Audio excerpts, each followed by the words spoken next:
আসসালামু আলাইকুম রহমতুল্লাহ। প্রিয় শিক্ষার্থীরা কেমন আছো? আশা করি তোমরা সবাই ভালো আছো এবং এইচএসসি পরীক্ষার খুব ভালো করে প্রস্তুতি নিচ্ছ। আজকে আমি তোমাদের সাথে দ্বাদশ শ্রেণীর উচ্চতর গণিতের একটা টপিক্সের উপরে আলোচনা করব, যেটা তোমরা অনেকে আমাকে বলেছিলা এই প্রশ্নটাকে সলভ করে দিতে। তোমাদের রিকোয়েস্টের প্রেক্ষিতে আমি আজকে তোমাদের সাথে এটা নিয়ে আলোচনা করছি। তোমরা স্ক্রিনে দেখতে পাচ্ছ আমি প্রশ্নটা লিখেছি যে একটি বস্তুর ওপর এ ও বি বিন্দুতে কার্যরত দুইটি সদৃশ সমান্তরাল বল পি ও কিউ, যেখানে পি কিউ এর চেয়ে বড়, P is greater than Q. প্রথমে আগে আমাদের প্রশ্নটাকে বুঝতে হবে, এরপরে আমরা সমাধানে আসবো। দেখো আমি এখানে সবুজ কালি দিয়ে এই পর্যন্ত আন্ডারলাইন করে রাখছি। দেখো তোমরা যদি এই চিত্রের দিকে দেখো, তোমরা এখানে নিশ্চয়ই দেখতে পাচ্ছ আমি দুইটা চিত্র এঁকেছি। তোমাদের পরীক্ষার জন্য একটা চিত্র আঁকলেই হবে, আমি তোমাদের বোঝানোর জন্য আলাদা আলাদা করে দুইটা চিত্র এঁকেছি যাতে তোমাদের বুঝতে সুবিধা হয়। তোমরা পরীক্ষার সময় একটা চিত্রের মধ্যে এই চিত্রটা, একটা চিত্রের মধ্যে এইটা না এঁকে এইটা বুঝাবা, তাতেই হবে। আর আমি তোমাদেরকে এখন বোঝানোর জন্য আলাদা করে দুইটা এঁকেছি। দেখো এখানে প্রশ্নে বলা হচ্ছে যে একটি বস্তুর ওপর এ ও বি বিন্দুতে কার্যরত দুইটি সদৃশ সমান্তরাল বল পি ও কিউ। এখানে বল হলো দুইটা। তাহলে এখানে তোমরা চিত্রে যে দেখো প্রথম অংশ আমার এই চিত্র দিয়ে আমি এটাকে ব্যাখ্যা করেছি যে এখানে যদি দুইটা বিন্দুতে অর্থাৎ এ ও বি বিন্দুতে দুইটা বল হয়, ধরে নেই সেটা পি এবং কিউ, যেহেতু এখানে প্রশ্নে বলা আছে পি ও কিউ, এবং এদের লব্ধি অবশ্যই কত হবে? পি প্লাস কিউ, এটা তোমরা জানো। এখন এটাকে কিভাবে লিখতে হয় দেখো, আমি এখানে লিখেছি যে ধরি এ ও বি বিন্দুতে কার্যরত সদৃশ সমান্তরাল বল পি ও কিউ এর লব্ধির ক্রিয়াবিন্দু হলো সি। দেখো এইটা হলো লব্ধির ক্রিয়াবিন্দু হলো সি। এবং এই সূত্রটা দেখো এখানে যে সূত্রটা লিখছি প্রত্যেকটা অঙ্কের জন্য এই সূত্রটা কাজে লাগবে। তো এখানে বোঝানোর জন্য দেখো এখানে যে বলটা কার্যরত আছে, এ বিন্দুতে যে বলটা আছে এটা হলো পি বল, এবং লব্ধির এই পয়েন্ট থেকে এই পয়েন্টের যে দূরত্ব অর্থাৎ এসি, এটা সবসময়ই এই বল ইন্টু এখান থেকে এই পয়েন্ট থেকে এই পয়েন্টের দূরত্ব অর্থাৎ পি ইন্টু এসি, এটা সবসময় সমান হবে এই বল থেকে এখানকার মাঝখানের যে দূরত্ব এই দূরত্বের সমান হবে, অর্থাৎ কিউ ইন্টু বিসি সমান হবে। এটা কিন্তু সবসময় প্রযোজ্য হবে এই সূত্রটা। আমি আবার বলছি যে এখানে যে বলটা ক্রিয়ারত আছে অর্থাৎ পি, পি ইন্টু এই এই বলের এই বিন্দু থেকে এই বিন্দু পর্যন্ত যে দূরত্ব অর্থাৎ এসি, এটা কার সমান হবে? এটা সমান হবে এখানে যে আরেকটা বল কার্যরত ছিল সেই বলটা এবং তাদের মধ্যবর্তী মাঝখানে যে দূরত্ব অর্থাৎ বিসি, অর্থাৎ পি ইন্টু এসি সমান কিউ ইন্টু কত হবে? বিসি।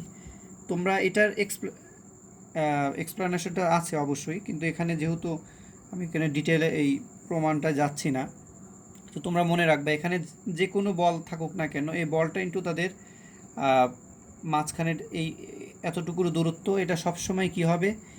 এদিকে যে আরেকটা বল থাকবে, বিন্দুতে যে বলটা দেওয়া থাকবে, এই বল এবং তাদের মাঝখানের দূরত্ব সবসময় কি হবে? সমান হবে।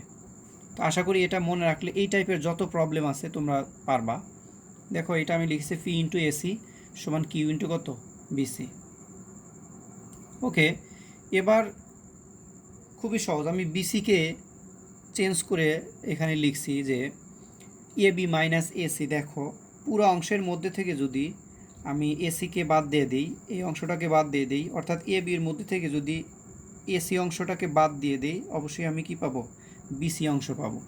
এই জন্য বিসি এর পরিবর্তে লিখেছি কত? A B minus AC.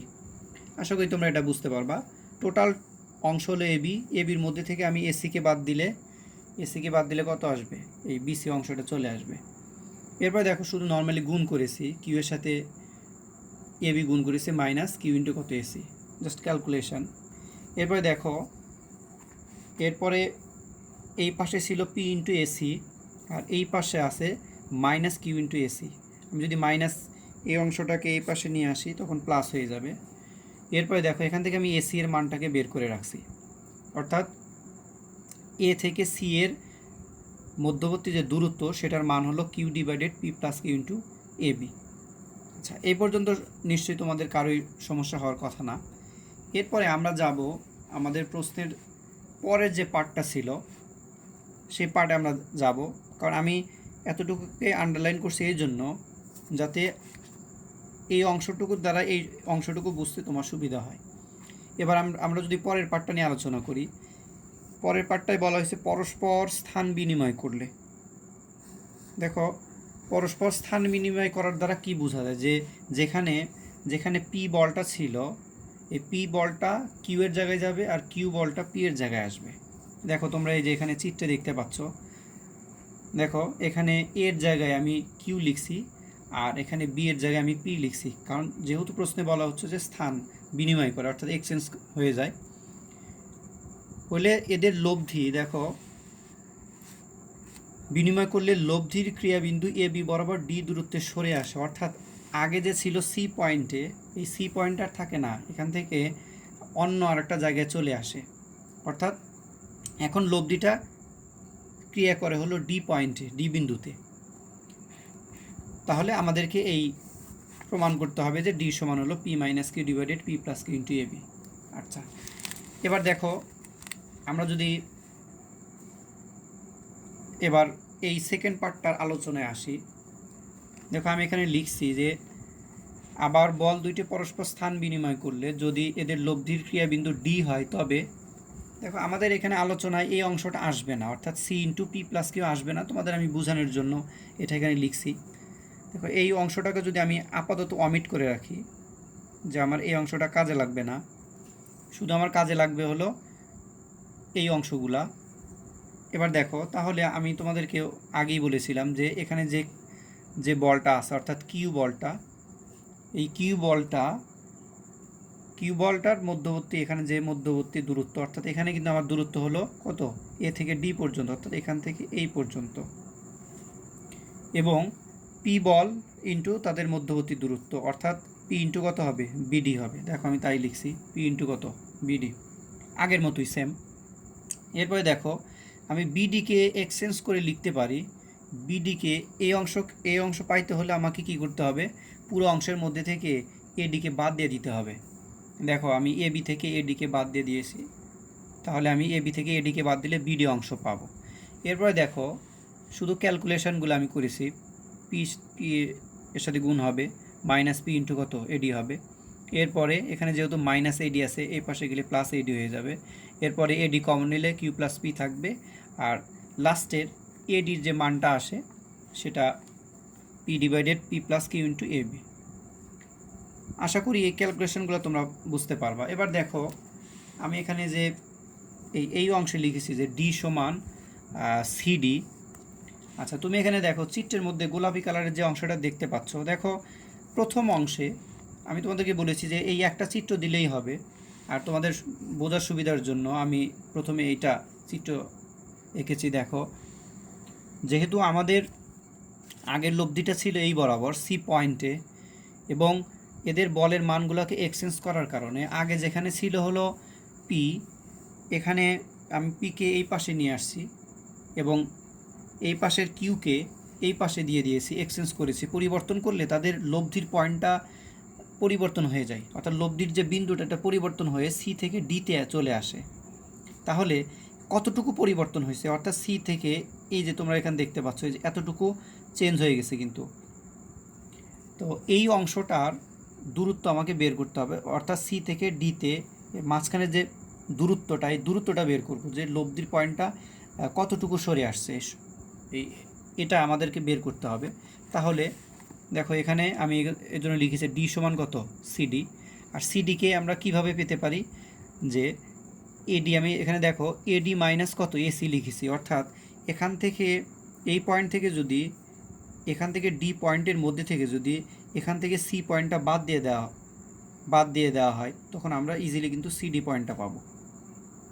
আমি আবার বলছি যে এখান এ থেকে ডি পয়েন্ট এর যে মধ্যবর্তী দূরত্ব, এখান থেকে যদি এ সির অংশকে বাদ দিয়ে দেওয়া হয়, তাহলে আমরা ইজিলি সিডি অংশকে পাবো। ওকে, এবার দেখো এডি এবং এসির মান আমাদের আগে থেকেই আমরা বের করেছি। দেখো তোমরা দেখো এডির অংশের মানটা এখানে ছিল, এডির মান ছিল এই যে এখানে, আর আমাদের এসির মান ছিল এই যে এখানে। এরপরে জাস্ট ওটাকে ক্যালকুলেশন ওখান থেকে যদি বসাই দিয়ে ক্যালকুলেশন করি, দেখো তোমরা দেখতে পাচ্ছ। এরপরে ক্যালকুলেশন করলে A B R A B এখানে যেহেতু কমন আছে, তার মানে আমি কমন নিয়ে নিয়েছি। এরপর লসাগু করলে আমাদের আলটিমেটলি ক্যালকুলেশন করলে এই অংশটা চলে আসবে যে ডি এর মানটাই এরকম আসবে, P minus Q divided P plus Q into A B. আমাদেরকে এটাই প্রমাণ করতে বলা হয়েছিল যে প্রমাণ করো যে ডি সমান P minus Q P plus Q into A B. আমি খুব সহজ করে তোমাদেরকে বোঝানোর চেষ্টা করছি, এখানে সেরকম কোনো ক্যালকুলেশন নেই যে তোমরা বুঝতে পারবা না। আশা করি এই অঙ্কটা তোমরা সবাই বুঝতে পারছো। আমি নেক্সটে আরেকটা অঙ্ক নিয়ে তোমাদের সাথে আলোচনা করবো ইনশাআল্লাহ। সে পর্যন্ত সবাই ভালো থাকো, আল্লাহ হাফেজ।